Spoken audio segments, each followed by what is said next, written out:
Welcome. If you want to stay updated on a specific post from a Facebook page, you no longer have to worry about missing important updates or conversations. With the latest Facebook update for PC, turning on notifications for a particular page post is easier than ever. Let's walk through the steps together so you never miss a beat. First, open your preferred web browser and head over to facebook.com. Log into your account if you haven't already.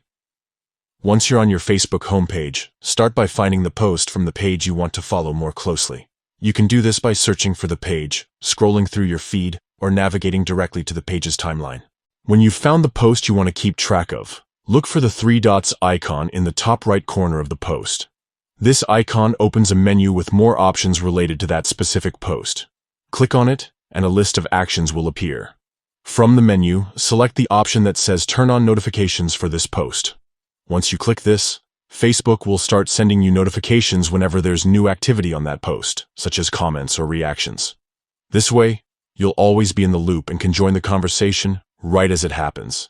This feature is especially useful if you're following a breaking news update, a product launch, or a community discussion, and want to be notified instantly of any new developments. Remember, you can turn off notifications for the post at any time by following the same steps and selecting Turn off notifications for this post. And that's all it takes. With just a few clicks, you can make sure you never miss an important update from your favorite Facebook pages. Give it a try the next time you see a post you want to follow closely, and enjoy staying connected with the latest updates and conversations.